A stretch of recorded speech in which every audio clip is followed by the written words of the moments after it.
Well, how's it going, YouTube? How's that blizzard treating you? You know, one thing I will say for the Australian weather system is we don't really get snow, and having a blizzard come down is kind of a little bit exciting, and I'm also dreading the amount of shoveling that I will have to do to be able to get my fucking car out of the driveway. So there's a little bit of fucking yin and yang with this blizzard. But today I wanted to jump on here and do something a little different, but the same. I wanted to kind of hype some of the shit that fucking I got, because I do have some new stuff that's in the Bandcamp store, and I figured what better way to let you guys know than give you a bit of a fucking show and tell. So we got 3 EPs back in the Bandcamp, and these were the ones that kind of sold out pretty quickly, you know, much to my surprise. But you know, these are 3 out of the 4 big ones that have kind of just done really, really well. And the first one, which seems to be everyone's kind of go-to at the moment, is my True Australian Black Metal.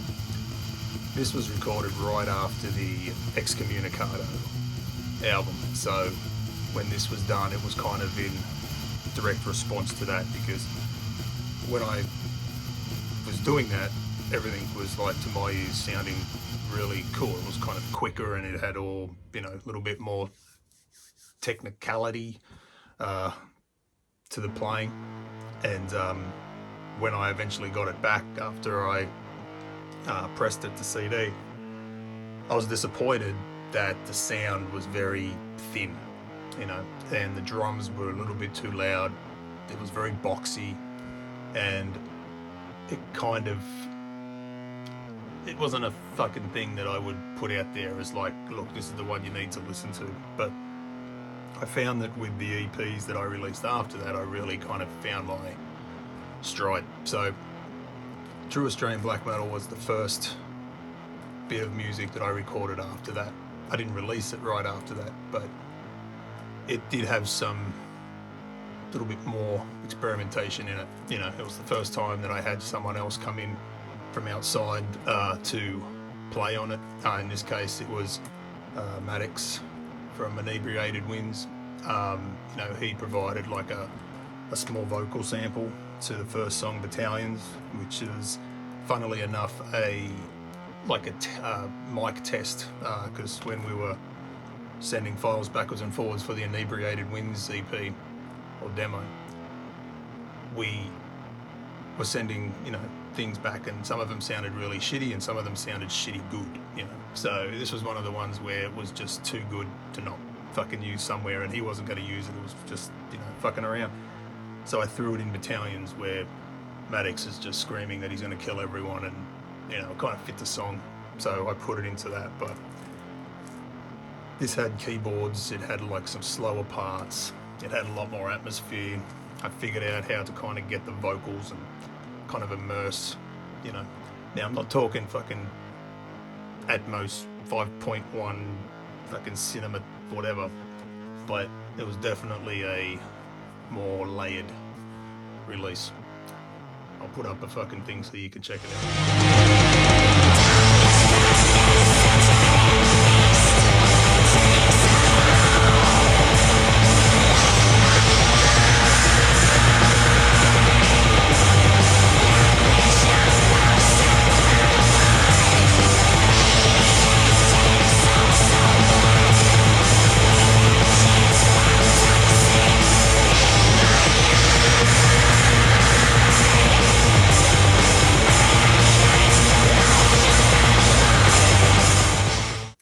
Now, this CD was a bit of an anomaly in the sense that nothing on here was going to be used. So all this music was written for the Ram It Up Your Ass EP. And I had a bunch of songs, maybe 10 songs to choose from. And I eventually ended up using 4. And at the time I thought they were good enough blend of everything that I do, but it wasn't all fast, you know. There was some slower moments in there which kind of gave my, you know, gave it a little bit of more of an interesting, every song was different. And turned out that I kind of chose pretty good for that one because Rammet has been the one that really, fucking knocked it out the park. And that is, I don't know how many times I've had to repress that, but that's been a really cool one. But this one, which was Never Stop Burning, was the songs that I took off of Rammet. And when I was listening back and kind of mixing these down, these were really fucking strong songs, and all I did to make these different from the Rammet songs was, I just took all the effects off. Still, when I was doing it, I was kind of still in the infancy of trying to figure out what mixing and mastering really was. So what I found with this is, though I got a bit of a fatter guitar sound, I couldn't get rid of that pinging top end. And for these songs, this actually worked. And I've got no justification as to why that happened, but these ones seem to work. These are very melodic, very hooky. The last song on this EP, titled This Is Not My Home, was a direct, I don't want to say copy because it sounds nothing like it, but definitely influenced by a Satanic Warmaster song, which the riffing in that, Triumphant? It's fucking like an 8-minute song, one riff all the way through it. It's a fucking great song. And that has this one riff in it that it just almost brings me to tears listening to it. I don't know what that feeling is, but it's just a fucking magic riff. And I tried to capture that on a song that was here now. My very limited guitar skills quite didn't match up, but it was a really cool riff anyway, very cool vocal hook, and it's the slowest song on here, the longest song on here. It's the last song on here, so you can fucking listen to 4 if you want and fuck that one off, but I was really proud of this one. And, Never Stop Burning was another one that kind of out the gate just took off, and this is like, I'd have to say, this is we had a tape, we had a CD, we had another version of the CD, and now this one's, what's that, fourth pressing of this one, which I'm extremely proud of. It was a real sleeper. Didn't expect to even use these songs, and this was like one of those, just didn't think it was gonna ever see the light of day, and I'm so glad that I did. So, fucking great CD. If you at all interested in it, I'll put up a bit of an excerpt from it. It's on the Bandcamp. Go and check it out. I try to keep the prices pretty cheap on there, so everyone can get them. Anyway, this is an excerpt from that song.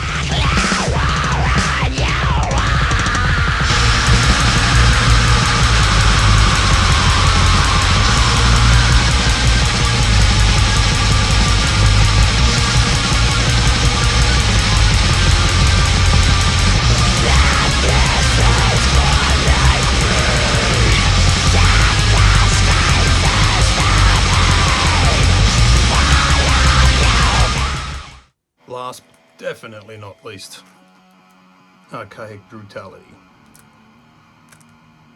Inspired by the first Iraq War.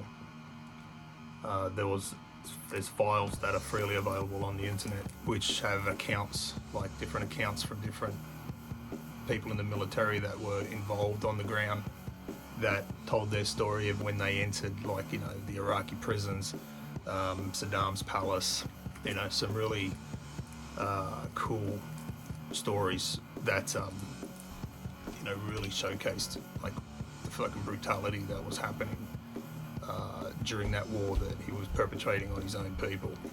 And this one, what I tried to do with it was pulled off all the reverbs, pulled out all the effects, and it gave it this grainy, kind of dirty sound, which I thought matched perfectly with Desert Warfare.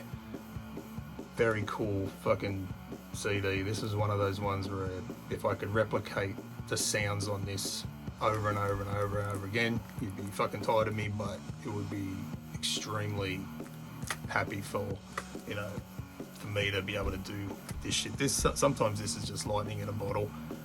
This one I feel is probably the strongest EP that I've put out And a few people have hit me up and was like, where's volume 2? So like, you gotta fucking write it first, you know? Just fucking throw shit around like it's fucking mud. But the song that, you know, I kind of threw up for you guys to have a listen to is The Palace of Archaic Brutality and Gunfire, which is a direct account of the soldiers on the ground that stormed that palace and the jails and freed the people. And there's a great story, be horrific, that when they went into this jail, they found, you know, men, women, children all locked up together, and they also had tigers in cages. And when they led the children past the tigers went fucking apeshit. But when they led the adults past the tigers, they were fucking calm as the ocean, you know. And you don't have to read too much into that to know what they were using those tigers for. So I thought, hey, fucking what's more black metal than feeding children to tigers, right? So Archaic Brutality, it's in the store. Check the song out.